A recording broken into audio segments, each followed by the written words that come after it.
There can be no society without a shared memory of its history, where it has been, what are its core values and aspirations, who have been its architects. The Eminent Caribbean Jurist Awards was conceptualized in 2019 to recognize and celebrate those outstanding jurists who, by dint of their brilliance, hard work, and determination, have made a consequential contribution to Caribbean society. The 2021 installation of these awards pays homage to pioneering Caribbean women jurists who have built and are building the Caribbean society through their contributions to legal activism, adjudication, corporate governance, education, politics, and public service. These are women who have shattered glass ceilings and who have blazed an inspirational trail for the younger generation and indeed for all of us to follow. The birth and growth of Caribbean states track closely our assumption of responsibility for our legal education and scholarship. In this regard, Caribbean women have made an indelible mark as legal educators and scholars. Professor Rosemary Bell Antoine. Rosemary Bell Antoine, Professor of Labor Law and Offshore Financial Law, is an attorney, Cambridge Fellow, and award-winning internationally recognized author. Her career embodies excellence in research along with an outstanding record of transformational public service and leadership in the Caribbean region and beyond. As a leading scholar, versatile international consultant, and human rights development activist, her scholarship has stood out for its depth, diversity, creativity, and humanity. Well, I think anybody who knows me knows I'm the quintessential Caribbean woman. And that is from birth, because my mother was Grenadian, Trinidadian, Martinican, and my father was European. I had it from a child. Then I went to Barbados at an early age, I consider myself an honorary Barbadian, married a St. Lucian, did a lot of work in the islands. My service training was in Dominican. It went on from there. So I've always seen, in fact, sometimes my husband tells me I'm a disloyal Trinidadian because sometimes I'm critical. So I actually do not see myself as belonging to one country. And I have worked and lived in practically, well, I believe all of them actually. So it comes easy for me. So it is, I find it very fitting, and I am more appreciative of the fact that it is a Caribbean award. And obviously the jurist part, I would see that as a great honor, because all of my work in law has been about not just sort of regurgitating law, but analyzing law, thinking about it in different ways, trying to provide solutions, etc., trying to give that broad perspective. So the term jurist, I think, fits as opposed to lawyer or attorney, which is kind of narrow. I think the good thing about Professor Antoine is that she's not just an armchair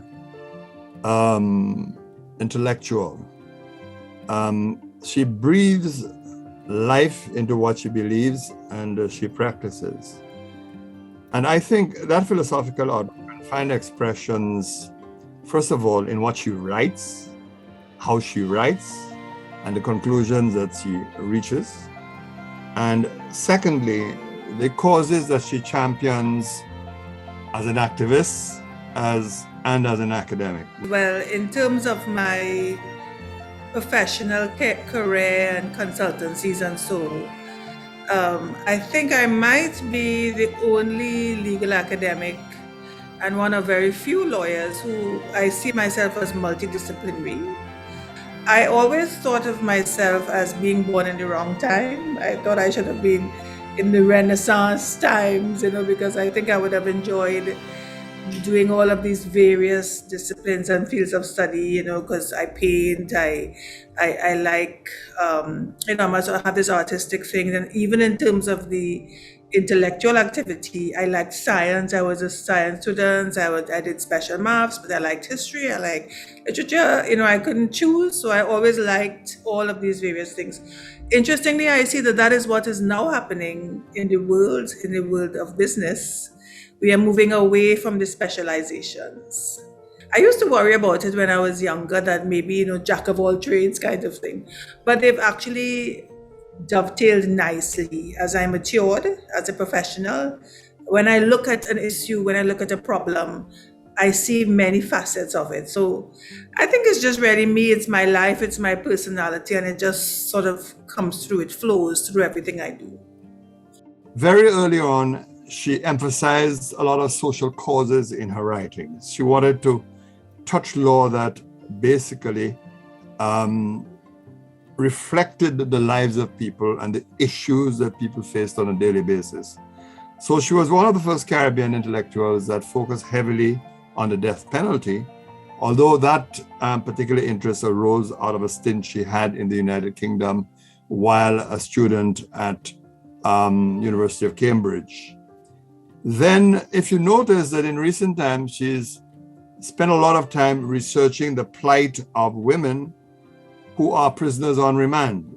And she took one additional step, and that is to say to launch a constitutional motion arguing essentially that the incarceration of women for very lengthy periods in prison effectively compromise their constitutional rights. Ironically, I think I was less known in Trinidad and Tobago than in other parts of the Caribbean, where I'd been working for a long time. So I have had, as I said, I've had the good fortune of being able to work with all various persons in various fields. And I've also been fortunate from a very young age. I was given opportunities to lead in projects. So when I was a young pup, at the university and the CARICOM harmonization of labor law, which was a huge project that many older ones had tried and we hadn't concluded. This is the university.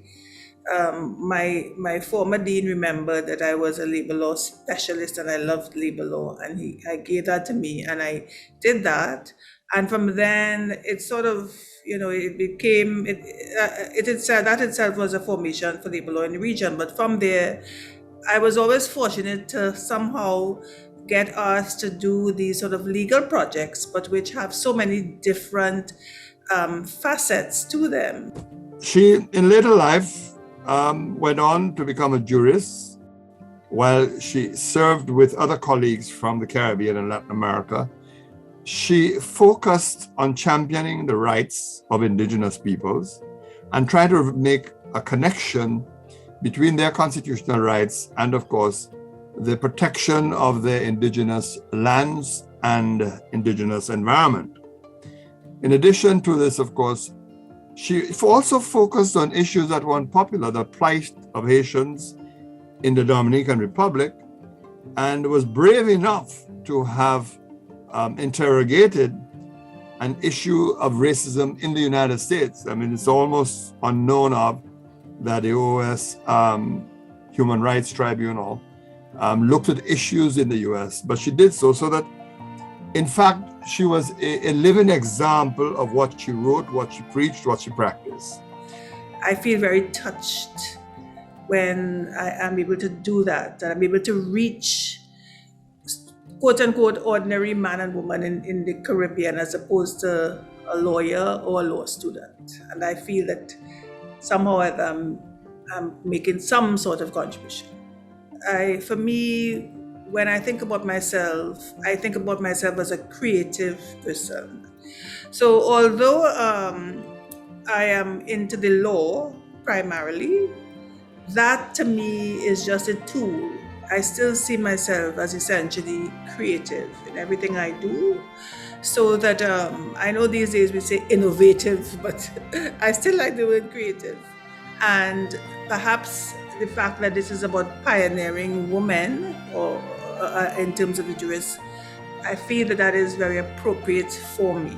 That really, when I look back at all the work I've done over the years in so many different fields, I have been able I've had the opportunity, and it's something I take great pride in and I appreciate, that the work I've done has been new.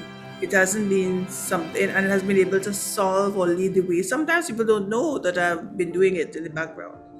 But I see the results. I see the change, whatever report I do, whatever law I draft, etc. in the region, I've seen, okay, this has changed. So for example, if you look at this industrial labor code, it's the first jurisdiction that actually protected HIV as a particular ground, specific ground. In fact, it's still the only one I drafted. It would have specifically protected LGBT rights. I had the opportunity as a labor law doing this, brought in my human rights. So I can look through the work I've done over the years and see that creativity and put in a sort of a practical way, because I'm a practical person. So those are the things that I think when I consider my career that stand out for me, and the great opportunities I've had to meet so many Caribbean people. So you're dealing with an academic that's not just a theoretician, an academic solely concerned with jurisprudence, but an academic who wanted to change lives, touch lives, and make a difference in the lives of persons who may not have had the opportunity to seek legal redress, legal counsel, legal advice, but who perhaps could not retain lawyers to champion whatever rights that they may have had. So you're dealing with a very unusual academic in that sense. She has brought law to life. Miss Norma Forde. The story of Norma Monica Forde would be incomplete without mentioning that in the 1950s, she was one of the few female radiographers in the Caribbean and perhaps the Commonwealth.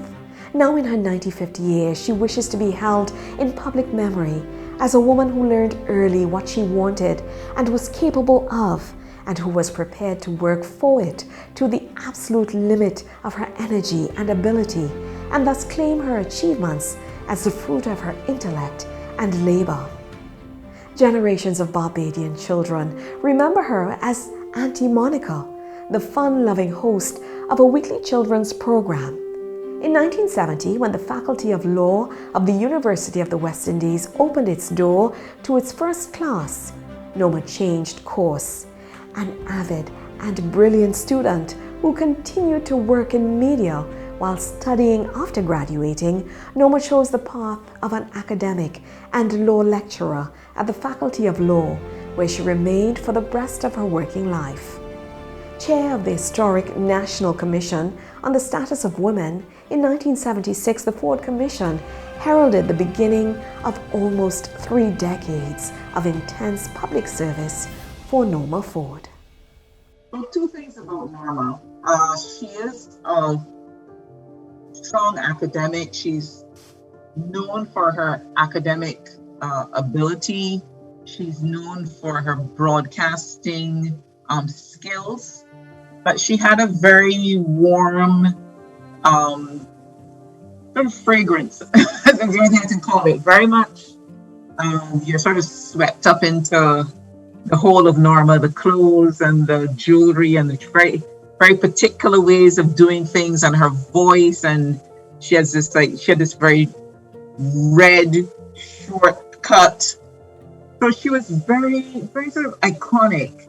You couldn't, there was nobody else who looked like Norma or spoke like Norma. Her name was synonymous with teaching family law for whole generations of children who never even knew she was a teacher. She was Auntie Monica. So she had like these two personalities. There was Norma Forde, the academic, and then there was Auntie Monica, the broadcaster. So there were like 2 different people. And I don't know that not everybody realized they were the same person. Children certainly didn't. They knew her as Auntie Monica. And so she has a following as Auntie Monica, and she has a following as an academic.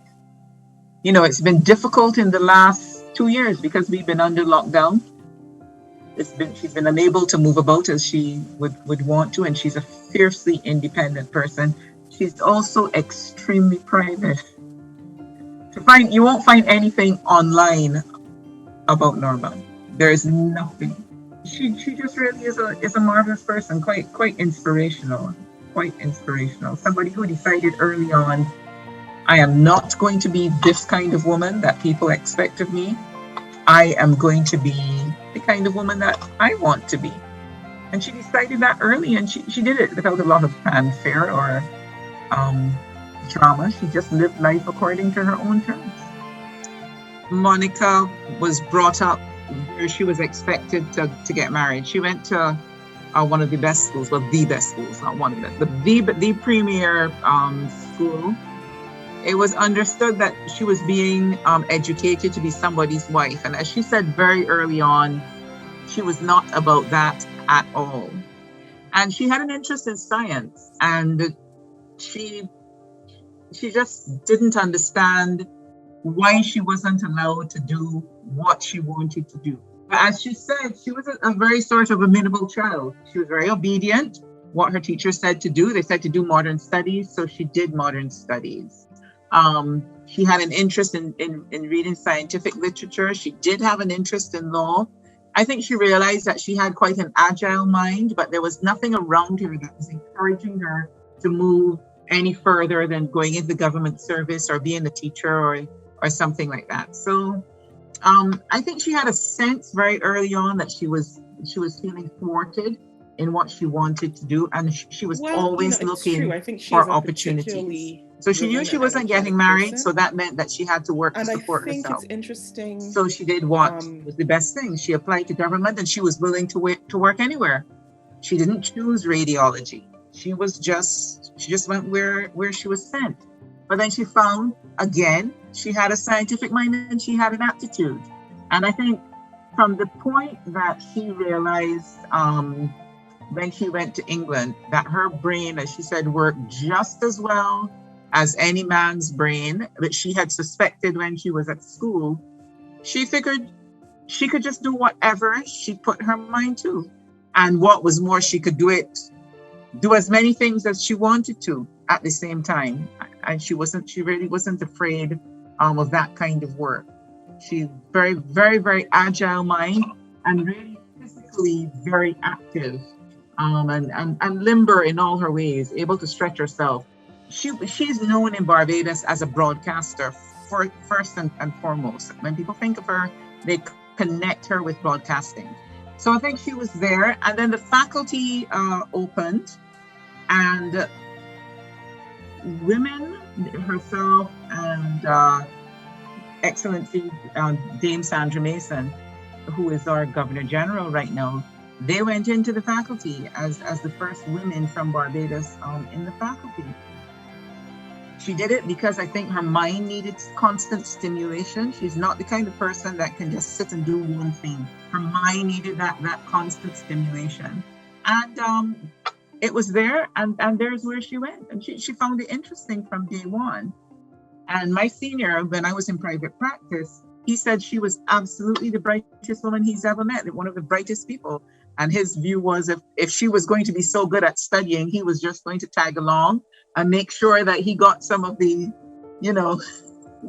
some of her good habits, like studying all night. So I think it was because it was there and the opportunity presented itself, and she needed the additional stimulation. The law degree is a full-time law degree.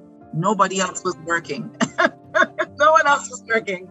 And Norma was very obviously working because she was on the radio. I mean, she loves to recount how she thought she was getting away with it. I don't know how she thought she was getting away with it. She couldn't afford to give up broadcasting because she had to support herself.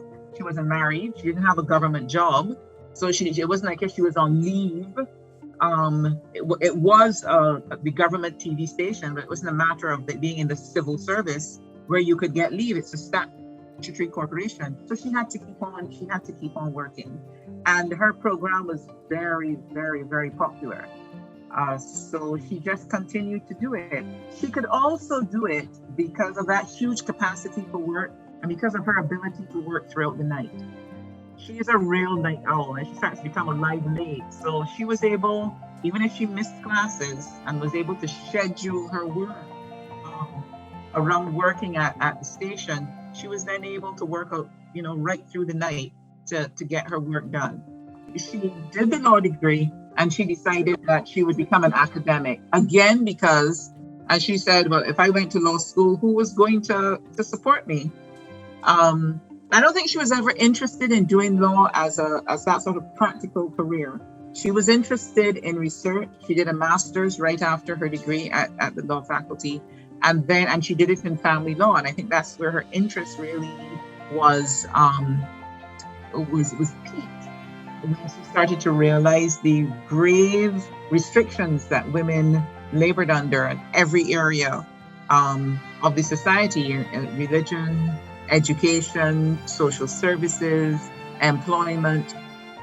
Every single area had deficiencies, and she was able. That's where she found her interest: succession, inheritance laws, in which she's quite an expert.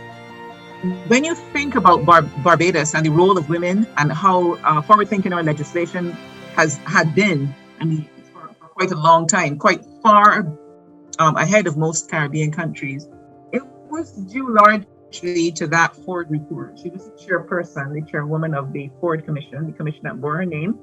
And she pointed out very early, these are the areas that are important for women, and they made hundreds of recommendations. I mean, the document goes to 2 big fat volumes.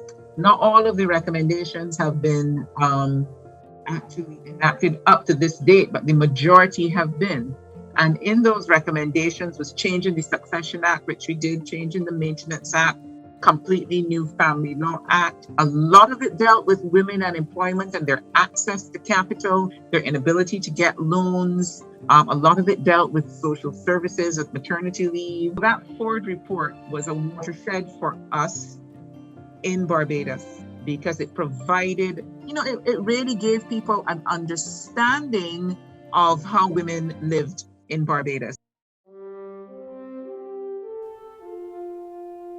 Velma Newton came of age in the 1960s as part of an independence generation of Caribbean scholars and intellectuals who spent their careers helping to build newly independent Caribbean societies through a life of professional achievement and public service. It is no accident that she chose to devote her career to the law, a field that holds the different countries of the Commonwealth Caribbean together, or that she spent her career at the University of the West Indies, one of the region's most enduring institutions. Historian, librarian, and jurist Professor Velma Newton has made a global impact through her professional activities and contribution to law library development. When I was growing up, my aunt, with whom I spent a lot of time, she felt I should have become a lawyer because I was interested in politics from an early age. But then I didn't do law early on. I went, as you would have seen from the biography, I majored in history and so on. But once I became an archivist first, and then I moved to the law library at Cave Hill, it was clear that library staff needed to know more about the law with which they worked on a daily basis if they were going to be building meaningful collections. And that is what drove me for the next few years. First, we had to improve statute law collection, that is legislation. We had to do better to purchase or to acquire copies of court decisions, which are the second major source of primary source of law. So that led to wanting to collection in hard copy, and eventually to establishment of the Carry Law database and ULIP indexes, things that we could share in electronic format with the other campuses.